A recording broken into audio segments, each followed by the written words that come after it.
Halo Telas, ini adalah konten terbaru dari channel gue. Ini adalah temanya tentang oblas. Oblas itu Namanya apa tuh, sih? kalau kalian tanya oblas itu apa? Oblas itu adalah obrolan nggak jelas. Sebenarnya emang nggak jelas sih, cuman ada isinya. Gitu. Iya, oke sih. Supaya kalian nonton, Hmm? gak nonton kosong gitu, tapi harus ada isinya kan, bermakna Oh, gitu. jadi ngobrol tapi ada isinya. Iya, Iya. oke. Oke, sip. Gua akan sebut kalian itu Telas. Telas itu adalah teman-teman oblas. Oh iya. Iya, Oh, pengganti dari guys. sedap. Oh iya. Karena kita kan harus beda nih, ya kan? Iya. Oke. Biar nggak biasa gitu. Hmm. Namanya juga oblas, nggak jelas. Oke. Hari ini narasumbernya adalah Dimas. Ya. Jadi, halo, gue Dimas. Kenalin diri lo. Gue 18 tahun. Gue seorang pelajar.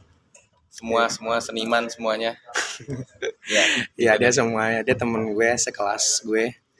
Karena kenapa gue pilih dia, asik orangnya untuk ajak ngobrol. Dan lama Tae. dijawabnya. Bagus. Iya, oke. Jadi hari ini kontennya adalah ngebahas tentang seberapa pentingnya itu belajar bahasa lain atau bisa bahasa asing gitu. Oke. Jadi Halo, gue nanya dulu ya. Apa? Sebelumnya bahasa asing tuh berarti bahasa luar aja atau Bahasa bahasa luar. yang Bahasa- bahasa daerah kah atau enggak, bahasa asing bahasa luar aja. Oh, bahasa luar. Oke. Karena kalau Jadi bahasa- pembahasan kita benar-benar yaudah berarti bahasa asing ya, bahasa Iya. luar dari luar ya. Oke, dari luar. Iya. Yang internasional Iya, atau internasional, yang negara-negara iya. lain dan budaya lain. Enggak bahasa nasional di Indonesia gitu. Atau bahasa daerah. Iya, itu Sip. tidak. Oke, Tidak. sip, mantap. Ya. Jadi karena banyak nih dengan seiring perkembangan zaman, bahasa Inggris kan itu harus banget dipakemkan kan. Semua teknologi sekarang pakai bahasa Inggris Ya, dan penting banget. penting banget itu. Iya. Lu harus bisa bahasa Inggris supaya lu bisa benerin HP, lu bisa ngerjain project tugas Iya. lu, ya kan? Bahan Apalagi kerjaannya itu bahan sekarang. kerjaan. Iya, benar. Bikin proposal juga sekarang kan kalau misalkan profesional rata-rata pakai bahasa Inggris gitu. Apalagi kalau freelancer kan kliennya nggak dari Indonesia doang, dari luar juga gitu. Makanya gue kali itu pengen tanya ke lu, apakah menurut lu belajar bahasa asing itu sangat-sangat penting untuk sebagai seorang pelajar? Gimana menurut lu? Untuk saat ini berarti ya. Oh iya. Ya. Jadi menurut gue bahasa Inggris itu untuk sekarang itu penting banget karena kita pasti bakal dari pelajaran kita mencakup dari kerja entah itu karena menurut pengalaman pribadi gue bahkan main game aja itu perlu bahasa Inggris kan. Oh iya, benar. Nggak semua berbasis bahasa Indonesia kan. Iya. Nah, apalagi kita banyak banget teknologi yang dari luar. Oh, oke. Jadi menurut gue belajar bahasa Inggris itu penting banget entah itu buat diri lo atau buat orang lain yang di luar asing lagi gitu. Oke. Jadi manfaatnya tuh gak cuma dari kita aja sebenarnya. Ya, selain dari game juga orang belajar Inggris dari film, dari sosial media, Iya, benar. mutualan di sosial media lah, atau nggak teman-teman batu nggak Gen Z sekarang kan kalau ngomong tuh kan campur aduk gitu. Kayak which is tuh kayak parah banget gak sih Parah anjir banget kayak gitu. gue tuh anjir kayak gue overthink parah banget kayak gitu Iya. ya. Jadi campur aduk kayak nasi uduk gitu, Iya. udah campur-campur gitu. Benar. Makanya kan walaupun berada di daerah juga harus bisa bahasa Inggris gitu. Iya, Walaupun itu benar sih. walaupun logat lu apa sih namanya tuh kalau medok Semedok. Iya, medoknya semedok. lu punya logat kan lu harus bisa bahasa Inggris. Itu udah harus wajib banget dah, udah formalitas banget bisa bahasa Inggris. Nah, makanya kan sekarang dari SMP juga harus ditekankan gitu bahasa Inggris, bahkan dari TK atau kelas 1 pun ada beberapa sekolah yang udah mengajarkan siswanya untuk belajar bahasa Inggris gitu. Ya kayak 1, 2, 3 aja pakai bahasa Inggris kan itu udah pasti harus bisa kan. Apalagi kalau yang international schools tuh jangan ditanya kalau international Itu school. emang udah wajib sih. Iya kan? Dan emang bahasa Inggris tuh nggak bahasa Inggris juga sih. Sekarang tuh di SMA juga menurut jurnal yang gue baca, sekarang tuh di SMA atau SMK juga udah mulai gitu menerapkan bahasa-bahasa yang lain selain bahasa Inggris. Ya kan? Kayak bahasa bener-bener. Arab, bahasa Mandarin. Bahkan ini dari pengalaman gue ya, dan setahu gue ya. Ah. SMA sekarang tuh ada bahasa Jerman, Nah, ada iya. bahasa Prancis. Betul. Itu keren sih menurut Keren. gue. Ada Iya, bahasa walaupun- Jepang dan lain-lain itu Iya. keren.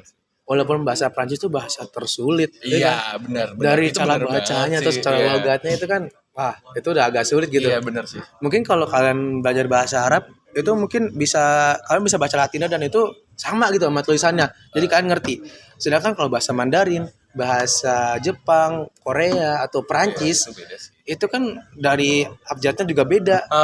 Beda Beda kan iya, cara bener. membacanya gimana, terus logatnya harus seperti apa, ya kan? Kayak A-nya itu apa, B-nya apa gitu kan agak sulit. Dan itu emang harus penting banget tuh zaman sekarang. Minimal tuh harus jadi polyglot sih kalau zaman sekarang. Iya Ya kan? benar banget sih. Iya itu benar. Karena Indonesia nggak bisa pakai bahasa satu doang kalau sekarang hidup di dunia sekarang ini. Kita nggak bisa monoton pakai Nggak bahasa bisa Indonesia monoton, aja. Iya ya. benar. Oke sih. Iya benar. Kalau menurut lo nih, orang Indonesia itu polyglot nggak? Tergantung dari cara lo mandang orangnya. Jadi Oke. kalau menurut gue kita nggak bisa matokin satu frase atau kita matokin sama rata bahwa Oke. orang Indonesia polyglot enggak. Jadi emang ada beberapa yang udah mulai sadar bahwa bahasa asing itu sebenarnya penting loh. Oke. Tapi beberapa juga ada yang mengatakan bahwa ngapain belajar bahasa orang asing. Karena gue tinggal di Indonesia gitu. Kalau menurut gue itu gaptek aja. Gaptek aja. Soalnya- Orang nggak mau mengembangkan. Iya, padahal sebenarnya bahasa Inggris itu kan udah wajib ya kalau menurut gue, karena lo kerja aja tuh butuh bahasa Inggris men, gitu kan menurut gue. Jadi kayak kalau misalkan kita pukul sama rata kayaknya nggak bisa gue. Tapi kalau misalkan apakah menurut lo, nah kalau kayak gitu tergantung orangnya. Tergantung orangnya, iya benar sih. Tergantung orangnya. Berarti ada nggak sih tipe orang itu yang misalnya belajar bahasa itu terpaksa gitu? Kayak misalkan dia suruh orang tuanya atau emang les atau seperti apa gitu. Berarti ini reason dia untuk belajar bahasa asing ya. Kalau menurut gue sekarang faktornya banyak banget. Kayak misalkan ada yang dari pelajaran, ada yang emang gue mau kuliah di luar negeri atau gue mau kerja di luar negeri. Berarti otomatis gue harus bisa belajar bahasa itu. Kayak gitu kan. Kayak semudah itu. Nah, itu alasannya tuh banyak banget. Pasti kepaksa, pasti selalu ada. Kayak yang gue dapet sekarang kayak ada yang kepaksa kayak gue belajar bahasa Mandarin karena orang tua gitu. Sebenarnya kalau kepaksa juga nggak akan bisa menurut gue. Tapi kalau lo udah terlanjur tenggelam ya udahlah, Nggak masalah. nggak itu manfaatnya banyak banget kok, serius banyak banget. Dan pertanyaan kedua ini, bagaimana pendapat lu dengan orang yang berpikir untuk apa belajar bahasa asing? Kalau kita tinggal di Indonesia dan kita tidak berpergian ke luar negeri gitu, jadi untuk apa? Menurut lu gimana tanggapan orang tersebut? Oke, jadi kita emang nggak keluar negeri, tapi banyak keluar negeri kesini kan. Nah, kayak gitu sih, semudah itu sih. Kayak suatu saat lo ditanya nih kayak where's the toilet, where's the menu, misalnya kayak gitu-gitu, semudah itu aja. Terus lo cuma jawab ngawang-ngawang kan nggak mungkin. Iya sih. Minimal basicnya bisa Iya, gitu. basicnya aja dulu. Is there gitu-gitu kan mudah lah teman-teman gitu loh. Yang penting hint-nya atau petunjuknya itu gitu loh. Jadi kayak tahu. kalau orang yang kayak gitu emang ya orang-orang egois aja sih kalau menurut gue ya. Iya, iya. Menurut gue bagian ini menurut gue. Tapi menurut gue egois ya, karena dia nggak mementingkan hal yang sebenarnya penting loh. Gitu. Oke. Kalau bagaimana meningkatkan rasa ingin tahu akan bahasa asing terhadap pelajar atau rakyat Indonesia, khususnya nih yang sekolahnya di SDN atau di SMPN yang nggak favorit lah, atau enggak yang emang terdalam gitu, pelosok-pelosok atau seperti apa? Itu seperti apa? Kalau berarti ini cara meningkatkan ya, rasa ingin tahu. Sebenarnya semudah gini. Zaman sekarang tuh sosial media banget ya. Okay. Parah. Bahkan kalau lo ke pelosok, gue nggak bermaksud pelosok tuh yang pelosok banget tapi kayak di daerah aja tuh bener-bener orangnya tuh pasti dia main gadget lah ya, main sosial media segala macam. Kayak gitu aja udah ada misalkan lagu anak-anak gitu. Itu banyak ya yang berbasis dengan bahasa Inggris gitu. Cara meningkatkannya, kalau meningkatkan rasa keinginan tahunya, menurut gue dengan diajarkan, kamu tahu nggak kalau misalkan kalau lagu anak kecil kayak Johnny Yes Papa misalkan tuh arti bahasa Indonesia tuh kayak gini loh kayak gitu. Nah, terus misalkan yang untuk pra remaja dan remaja kayak lo main game ya atau lo denger musik ini ya, lo tau nggak artinya tuh bahwa gini kayak gitu sih kalau menurut gue ya. Tergantung hal yang dia suka dulu. Oke. Sesuatu yang disuka bisa jadi dapat pembelajaran yang banyak kok. Berarti seorang pelajar atau seorang diri kita sendiri itu emang harus untuk mengupgrade diri kita, apalagi utama bahasa asing itu di dalam kehidupan kita saat ini. Iya. Emang sebenarnya harus inisiatif. Inisiatif. Kalau nggak inisiatif, ya susah. Karena lo bakal nge-stuck di zona lo itu terus. Oke. Kalau menurut gue. Jadi emang harus inisiatif dan gimana ya? Kayak sesuatu yang lo kayak pasti nanti lo ada rasa ingin tahunya tuh kayak anjir gue dengerin lagu ini enak banget, artinya apa sih? Oke. Lihat gak sih kayak gitu? Itu kan inisiatif diri sendiri kan, kayak aku pengen tahu deh kayak emang harus ada inisiatif sendiri. Oke. Terus bagaimana pendapat lu tentang orang yang menjudge? Apaan tuh? Itu lagi baca bahasa nih, bahasa Inggris atau bahasa asing. Kan lu namanya selain belajar teori, lu harus belajar speaking. Dan lu butuh native speaker untuk mengasah itu. Dan lu misalnya lu punya native speaker temen lu sendiri sekelas gitu. Terus ada tuh temen lu yang lain kayak Apaan tuh? ih gue ngeri. Terbang tuh. Di baju gue. Gak berubah. Ayo lanjut balik. Kayak gitu saya kayak, kata ya. Itu juga bisa jadi meme tuh. Iya. Saya kayak orang yang membuli lah, kayak menjudge gitu. Lu sama temen lu nih berdua. Lu emang udah kong kali kong lah supaya bisa lu jadi native speaker gue ya. Gue mau belajar bahasa Inggris. Dan kebetulan temen lu ini bisa emang udah lancar bahasa Inggris gitu. Terus temen lu yang satunya lagi karena ngerasa apa sih ini orang sok-sok bahasa Inggris gitu. Akhirnya dia mau nyamperin lu dan lu bilang, lu sok-sok bahasa Inggris lu. Lu tuh ngapain sih bahasa Inggris? Iya. Lu sepintar itu. Tinggalin Tinggalin ya. Orang kayak gitu. Kalau menurut gue lingkungan toksik tuh seberpengaruh itu. Ya ada kecoa. Jadi kalau menurut gue lingkungan toksik itu berpengaruh itu karena lo ingin berkembang, tapi ada sesuatu yang tidak mensupport lo untuk berkembang. Apakah lo akan memaksa untuk hal tersebut? Enggak. Jadi mendingan tinggalin dan lo mencari orang yang benar-benar ingin ngebantu lo, atau lo kayak gue harus mencari sesuatu, atau bahkan mungkin dari orang tua lo, dari orang deket lo, kayak yang lainnya mungkin kayak aku harus ngebantu nih, gue mau belajar. Dan balik lagi kalau misalkan kalian mau ngelancarin, lo harus praktek. Cuma teori. Jadi nggak cuma belajar kayak hafalin verb-verbnya apa atau nggak kosakatanya apa. Menurut gue itu penting.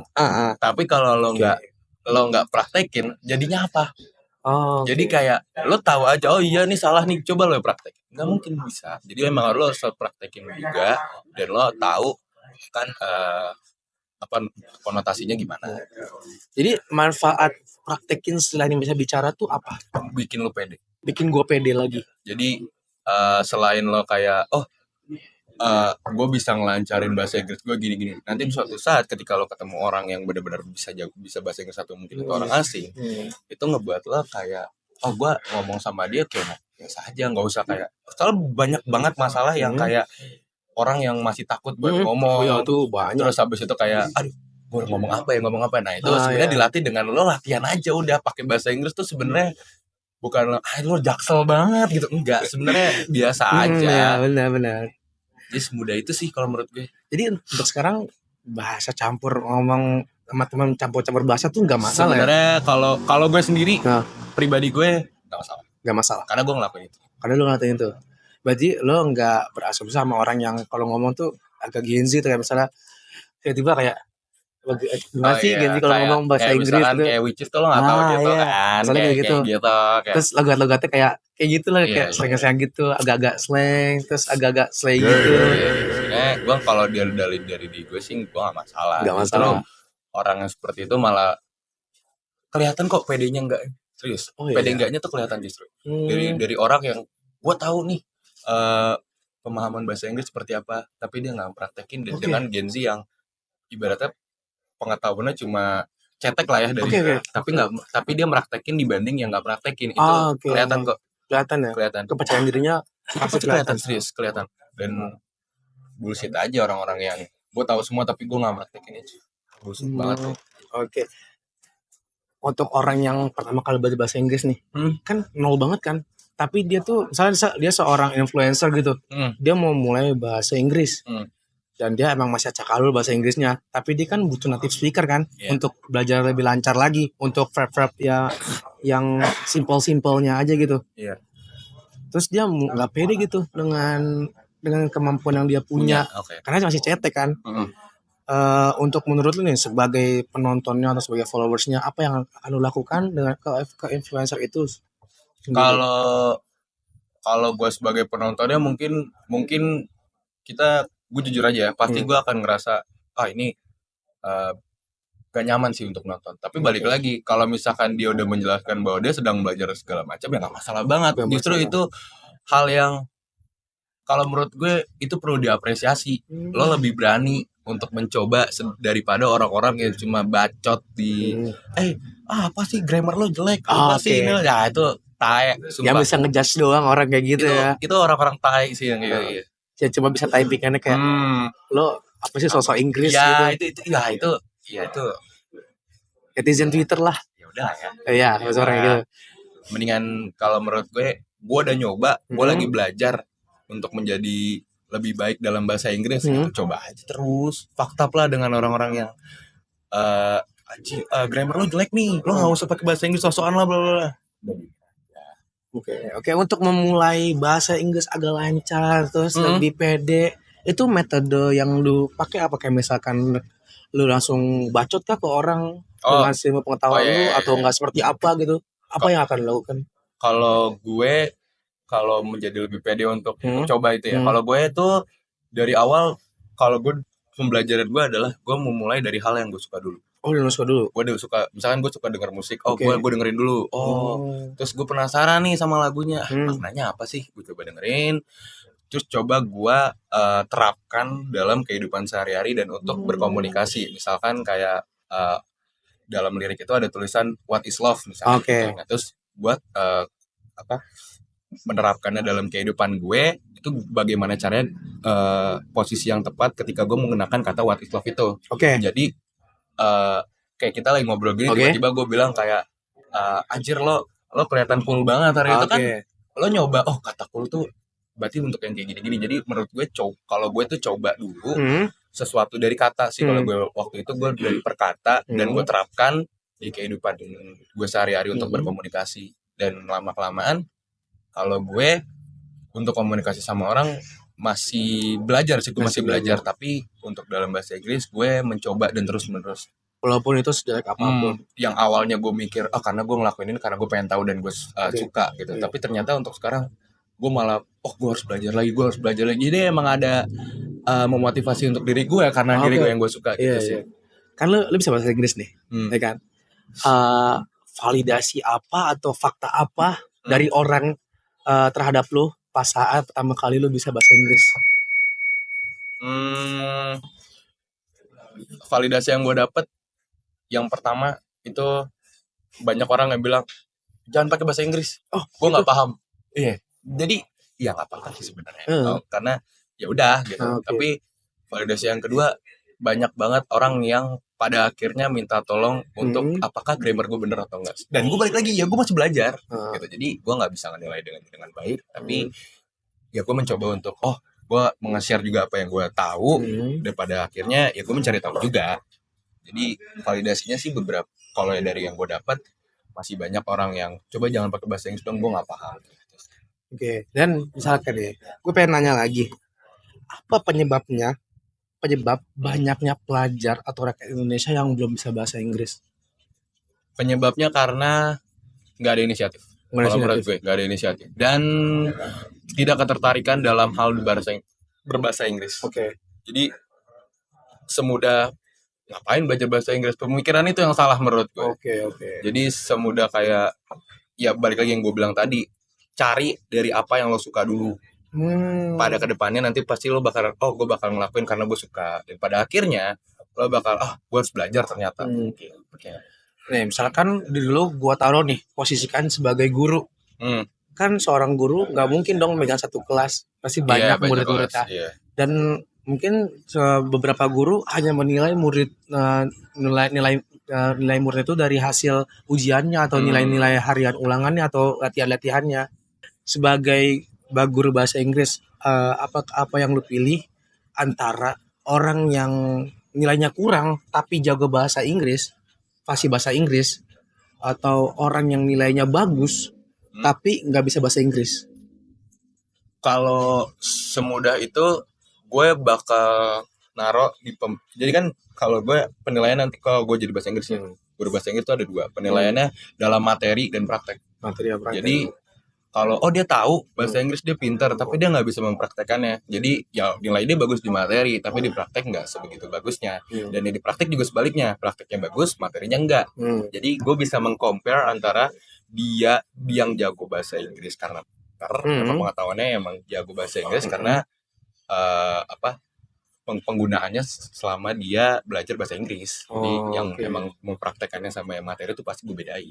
Dan pasti gua anggap sama rata. Kalau menurut gue, karena dia materinya pintar tapi prakteknya gagal. Tapi kalau yang ini prakteknya benar, materinya gagal. Oke. Menurut lu apakah salah seorang guru jika punya murid yang membanggakan, terus di dalam kelasnya itu dia paling dibanggain, kayak dia tuh kayak paling wah lu kayak misalkan contoh nih murid A dia jago bahasa Inggris gini tapi lo nya bodoh gitu bahasa Inggris. Menurut lu guru yang suka menjudge seperti itu baik nggak sih? Atau enggak ya? Apa yang akan terjadi kepada muridnya jika gurunya melakukan hal tersebut? Dia nggak ada ketertarikan dalam belajar bahasa Inggris menurut gue. Karena menjudge seperti itu adalah salah satu hal yang paling buruk banget menurut gue. Dia nggak ada keadilan dalam kelas yang dia buat tersebut. Dan di sini kan jatuhnya murid itu sama rata. Semua ingin belajar, semua jadi ingin lebih baik. Tapi kalau misalkan kita menjudge satu orang, itu akan ngebuat salah satu yang ibaratnya nggak jago bahasa Inggris itu malah jadi makin malas buat belajar. Karena balik lagi, perlakuan dia dengan murid-murid yang lain tuh beda. Dan itu salah satu faktor yang ngebuat orang jadi malas untuk belajar bahasa Inggris. Karena dibanding-bandingkan. Itu sangat tidak baik ya. Itu nggak baik banget. Karena itu bukan jadi berkembang, malah lu mengurangi potensi orang. Ya itu bisa menjatuhkan mentalitas seseorang ya untuk punya birahi atau punya nafsu untuk belajar gitu. Jadi performa dia bakal dikurangkan karena gurunya itu. Padahal kan harusnya guru untuk membimbing menjadi lebih baik. Ya, emang seorang guru kan memang harus jadi teladan gitu. Emang nggak semua guru sih. Kadang juga murid kan goblok. Iya, masih ada beberapa murid tapi ya udahlah ya. Ya, tapi udah. Oke. Kayaknya cukup. Thank you. Jadi pada intinya bahasa Inggris itu emang sepenting itu ya. Penting banget, bro. Zaman sekarang nggak bahasa Inggris lu ketinggalan zaman. Parah. Lo gaptek banget. Semurah-murahnya lo punya HP, itu pasti ada bahasa Inggrisnya. Pasti. Mau lo HP 500.000, 900.000 atau yang 1 juta juga, pasti ada bahasa Inggrisnya, bro. Pasti. Itu pasti. Walaupun bahasa Inggrisnya formal ya, kayak bahasa Inggris kerja gitu yang agak sulit dimengerti kan, itu yang penting bahasa Inggris. Makanya itu sangat penting. Berarti pengetahuan basic pun sepenting itu ya. Seperti itu. Apalagi untuk orang-orang yang belajarnya tuh di bidang IT, desainer, atau enggak bisnis, fashion yang udah mendunia gitu kan, tuh wajib banget. Apalagi seorang presiden. Yes. Ada sih presiden yang nggak bisa bahasa Inggris. Ada sih. Ya kita ini aja. Oke, emang sepenting itu sih bahasa Inggris. Oke. Thank you buat nonton teman Telasra semua. Jadi jangan lupa untuk kalian jangan mau ketinggalan zaman dan belajar bahasa Inggris. Tuh, dengar guys, dengar. Oke. Thank you for watching. I'll see you next time. Bye.